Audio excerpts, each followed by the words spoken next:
Talk about my settling and mixing tank, specifically, this piece. That's what I'm going to call it. It does multiple purposes. I know I'm going to get questions. Where did you get it? Or how did you make it? I didn't make it. It was a lucky find. I put an ad on Craigslist, for waste oil, and some guy from Brunswick, Georgia responded, and I went there, and as I was getting some of this old cooking oil that he couldn't use anymore because it was expired, he has a bunch of property and he stored some things for people, and he had a gentleman there that was storing these things. He was making them and trying to sell them. I don't know what he was trying to sell them for, and the guy didn't know either. But they do work perfectly for this application. It happened to be a lucky find. He had all different sizes of these, multiple of this size. He had some that were as big as a car. It was crazy. So again, it is made out of fiberglass, and I'm going to give you a brief walkthrough here.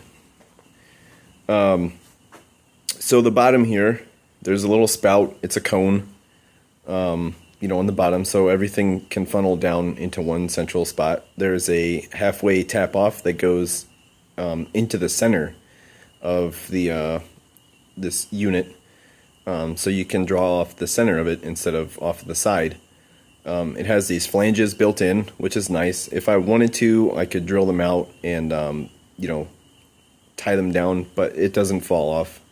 So I didn't plan on doing it. I didn't see a necessity to do it, and I'm kind of glad I didn't, because I had to move it again. But it does sit in there nice and flat, and it doesn't like teeter over or anything like that. On this side, and this was the feature that I did like about it when I had the idea to do this in the first place. It also has a tap off in the top end here, and I'll show you the inside. So that would allow you to, draw from here with a pump at the bottom and put it back into the top, and you would have a mixing action going on there. So if you wanted to mix it with a pump, you could do that. I found out it's not really necessary, so I'm not going to use that top section. Alright, so let's look at the top here. I don't know what this is all about and why these are here, the struts, probably for stability of this thing. The only guess that I have is that he was maybe making these maybe with like a motor on top, and some kind of mixing paddles were supposed to go inside. But I don't know how you were supposed to get that in there to do that. So I'm not quite sure what this is for. I did have the downspout from my resettling tower go in there, and that's why I had this cutout, so that it would sit nice, in there, and then the downspout went through the center all the way to the bottom. This is the ring inside that I was talking about, the spillover ring. It comes from where's the spout? Here's the spout. The nozzle, the upper nozzle comes into this ring, and then it goes all the way around, which was a decently nice feature. Especially if you're mixing, you don't want to have one area mixing. You want all the way around the tank to be water falling over and spilling in and mixing evenly throughout the whole thing. So that's why I saw this and I was like, I need to have that. I think I paid $50 for 100 gallons of oil in this, because he was, asking for a donation for a church or something, so yeah, that's fine with me.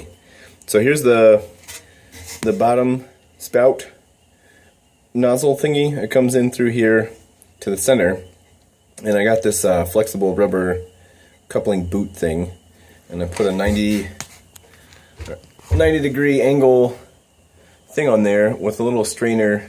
I found these parts at Lowe's, and I might not do an inline strainer between here and the pumping tower, because I'm planning on wrapping a sock around there nice and tight, and so that the heavy particles, and these are some of them that don't want to settle to the bottom, they'll get trapped in here, and that's the main goal of the strainer that I'm going to do. So that's pretty much it for this thing. Man, I don't know. I don't remember the guy's email address, and contact info or anything like that. I'm sure if I really wanted to, I could find him again. But if you think about it, this really isn't that hard to make. If you look up some fiberglass production videos, you can get like a 55-gallon drum or some kind of circular thing, and wrap fiberglass around it with some resin. The cone is going to be a little bit harder to make and find something that is that shape.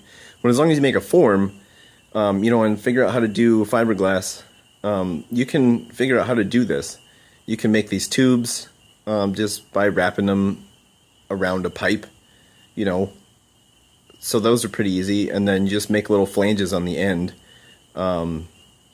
There's a one channel that I watch often is a guy named Jay Manzel.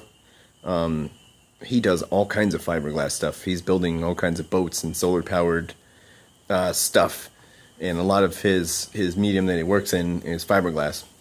And he just comes up with how to do it on the fly, and that would be really beneficial if you guys look that up if you're interested in getting a fiberglass to do something like this or anything else. Fiberglass is a whole other topic. I haven't done it yet. I'm about to do it. I got an old boat that I'm restoring, and that's why I'm trying to get all this stuff done so I can get to that. So yeah, don't be discouraged. Fiberglass really isn't that hard. Take the time to learn how to do it. It's a good skill. You can make pretty much anything like these, and then you can make biofuel in it for your big fat diesel truck or car for your Volkswagens have diesel cars. You can make it for that, and save the world a little bit. Make it a better place to live for everybody on this planet. That's all for this video. Thanks. I love you guys, and have an outstanding day.